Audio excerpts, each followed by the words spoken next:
All right, man. In the mix. Late night, like just literally, like I just had that table over there cleaned off. It's like right back in the mess. As you hear the crickets, late night grind, balancers in, crankshafts in. What else? Just looked over some. I have some big block Chevrolet main studs with no nuts. So gonna call ARP in the morning. See if I can get just the nuts for it. Save a little bit of money. Use what I got on the shelf. Have a cam. I ordered brand new lifters. I see now on the shelf I already had lifters. What can you do? What can you do? So just before I start building, I got to take inventory. A lot of LS stuff. Getting it put together. The pistons they got put in the chem dip.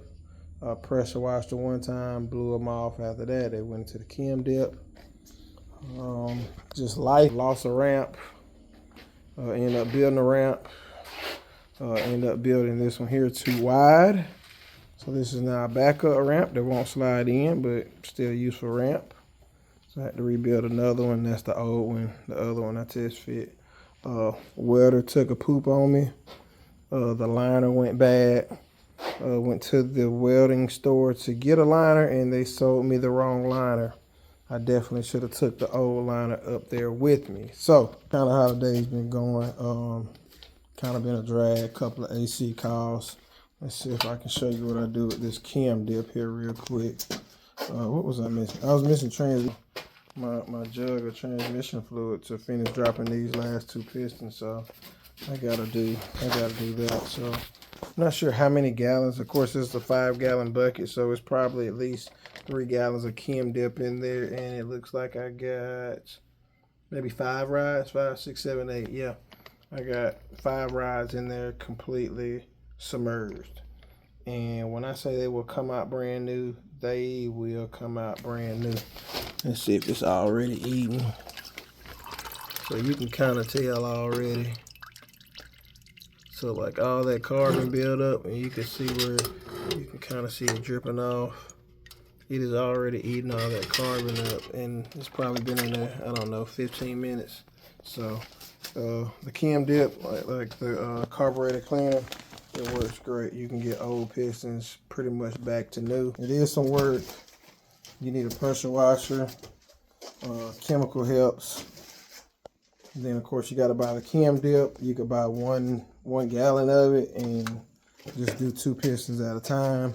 That's what I did for a long time, and then I hit a point to where it was like I was budget building like so many motors for people to where I just had to bite down, and I end up cutting a fuel pail and just pouring it all in one. That way I'm able to get the piston and the rod all soaked in the chem dip at one time. I think I showed where on the 4th-gen Camaro I ended up getting the brakes bled on it. Probably gonna end up looking into the same thing on the 6th-gen Camaro, so I might already go ahead and start looking at a manual brake setup and also lines. I'm gonna see if Finish Line actually makes the lines for it, so I can get rid of the ABS stuff. I'm not gonna be running that. I guess I'll hook power up to the electric power steering, see if I can get that to work. That's all on the 6th-gen stuff. I guess I also got the same situations. Like before I'm ready to go, I got to make sure I can stop. I'll be looking at a manual brake setup and brake lines and stuff on the side by side, and actually getting pedals mounted in the side by side. So like all that's coming on top of looking at putting something else in the Trans Am. Completely way too many projects going, but I'm ready to chip away at them. Get started. I hit a stopping point on one where I don't have parts. I need to order parts, and instead of it holding me up, a week or so, I just hop on the next project.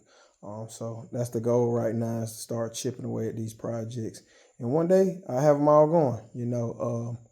Probably up first is going to be the 4th-gen, because I'm already so far along on it. The one that I'm probably the most excited about is the 6th-gen. The one that I should be most excited about of course, is the side-by-side. So I don't think I posted much of the side-by-side on here. What has it had in it? It's had a aluminum head big block in it. And then I think I test fitted a small block in it. But I end up selling both motors once I actually put them in there. Before I could actually get it driving and everything, I just put it in and post a video of the motor, and people wanted it. So I just ended up selling it. But finished ordering the stuff for the 406 on the turbo setup. So I will be getting that turbo setup put together. After that, it will be going into the side-by-side. I will be pulling it around from the other shop, and it will be going side-by-side. But I will try to shoot a video of the side-by-side in the morning to give you an idea about what I'm working with there and quite a bit of work has gone into it. I hit it really, really hard, and then I lost interest on it. Just completely lost interest on it, and started focusing more on the Snowball Camaro, and that's why it got running before the actual side-by-side. So gonna try not to string myself out too far, so I'm able to get some stuff accomplished. So still looking at, it's crazy I hadn't even worked on it that much, but a crank up, looking at a crank up on this one by the end of the month, and then possibly completely together by Florida Classic. Just gonna put that out there. I want to have my big block stuff like together and balanced and ready to go together for my birthday is the plan. Once that's together, I'll start looking at the fab work on it, looking at doing a LS to big block header. So instead of me building a complete set of headers, you're supposed to be able to take a set of LS headers and cut them and then just modify them from the big block flanges. The actual spacing on it is supposed to be pretty close. So we're gonna see. There are a lot more down and forward like turbo headers for LS compared to for a big block. And the pricing, especially if I can find the same size tube, the pricing is way better on LS because everybody's making them compared to the big block. So that's what's in the mix. That's what's going down, man. Stay tuned.